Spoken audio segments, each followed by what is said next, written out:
Assalamualaikum warahmatullahi wabarakatuh.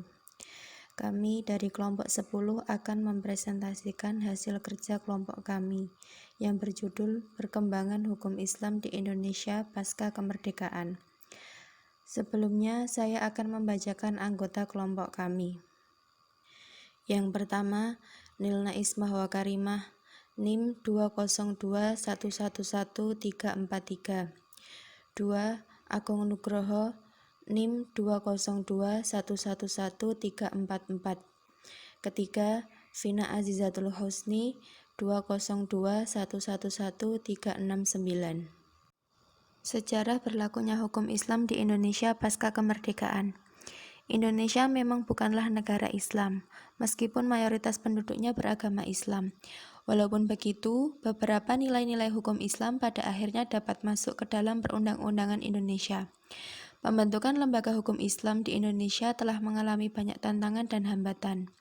Hal ini disebabkan karena banyak pihak yang khawatir apabila hukum Islam benar-benar ditegakkan di Indonesia. Kekhawatiran ini sudah ada sejak zaman kolonial Belanda. Pada saat itu, para kolonial Belanda menganggap lembaga hukum Islam berpotensi sebagai penghalang untuk kepentingan kolonial. Pandangan semacam ini akhirnya turun-temurun pada sebagian masyarakat Indonesia pasca kemerdekaan. Bahkan, sebagian ahli hukum menganggap hukum Islam sebagai penghalang pembangunan. Karena itu, berbagai cara dilakukan agar untuk menghapus berlakunya nilai-nilai hukum Islam dan juga berusaha menghindarkan hukum Islam menjadi positif di Indonesia.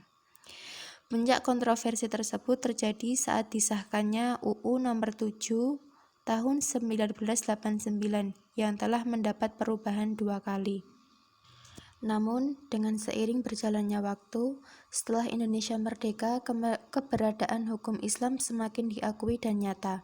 Hukum Islam sebagai tatanan hukum yang dipatuhi oleh mayoritas masyarakat penduduk dan rakyat Indonesia adalah hukum yang sudah hidup di dalam masyarakat, merupakan sebagian dari sebuah ajaran dan keyakinan Islam dan ada di dalam kehidupan hukum nasional serta sebuah bahan dalam pembinaan dan pengembangannya. Dari sumber ajarannya, realitas kehidupan hukum masyarakat dari segi sejarah pertumbuhannya dan perkembangan hukum di Indonesia. Nampak ada beberapa teori yang sudah mantap dan dalam perkembangan. Berikut beberapa teori mengenai berlakunya hukum Islam di Indonesia. Yang pertama, ajaran Islam tentang penataan hukum. Hal ini dapat dilihat di dalam kitab suci Al-Quran. Kedua, penerimaan autoritas hukum. H.A.R. Gibb mengatakan di dalam bukunya The Modern Trends of Islam, menyatakan bahwa apabila orang Islam telah menerima Islam sebagai agamanya, maka akan menerima otoritas hukum Islam terhadap dirinya. Ketiga, teori resepti inkompleks. Teori ini menyatakan bahwa hukum berlaku bagi rakyat pribumi adalah hukum agamanya sendiri. 4. Teori resepti.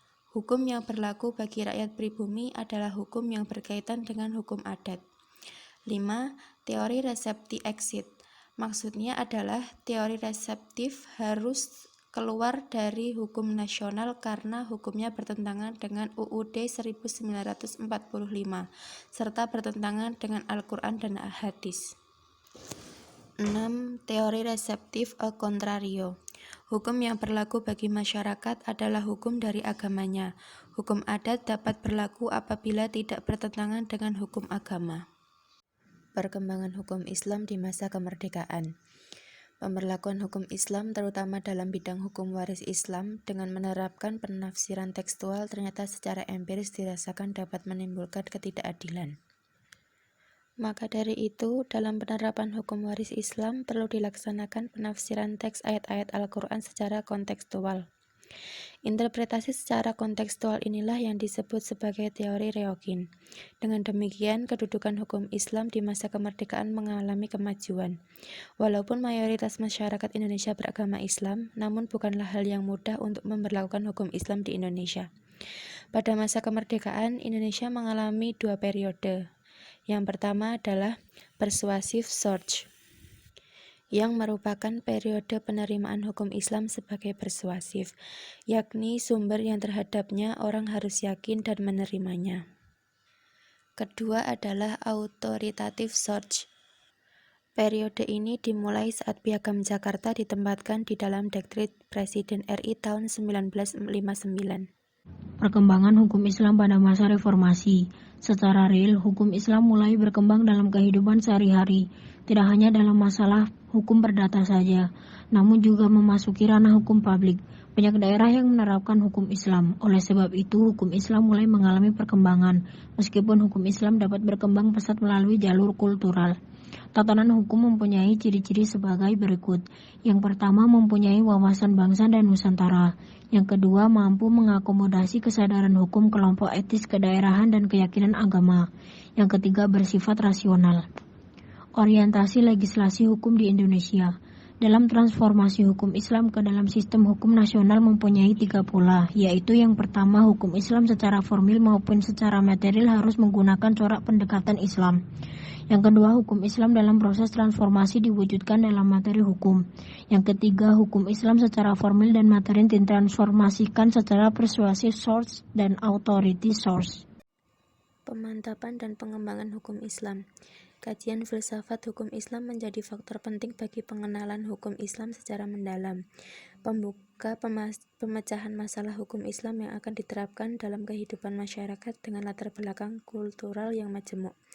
Dalam hukum perdata dan dagang akan banyak yang sejalan dengan hukum Islam di atas dasar maslahah mursalah. Hukum Eropa kontinental dalam sejarah pernah bertemu dengan hukum Islam, bahkan Kode Napoleon banyak menghadap hukum Islam. 6. Beberapa daerah yang menggunakan perda-perda bernuansa Islam. Pada era reformasi mulai muncul fenomena pelaksanaan hukum-hukum Islam di beberapa daerah, meskipun berbeda dengan pola hukum di Aceh. Berikut beberapa daerah yang melaksanakan hukum Islam. 1. Provinsi Sumatera Barat dengan Perda Nomor 11 Tahun 2001 perihal pemberantasan serta pencegahan maksiat. 2. Kota Solo Perda Nomor 10 Tahun 2001 perihal diwajibkannya membaca Al-Quran bagi siswa dan pengantin. 3. Kota Padang Pariaman dengan Perda Nomor 2 Tahun 2004 tentang pencegahan dan pemberantasan maksiat. 4. Riau jenis surat gubernur nomor 003 TUM pada tanggal 8 bulan 1 2003 tentang pembuatan papan nama Arab. 5. Pangkal Pinang dengan Perda Nomor 6 Tahun 2006 tentang pengawasan dan pengendalian minuman beralkohol. Sekian presentasi dari kelompok kami. Assalamualaikum warahmatullahi wabarakatuh.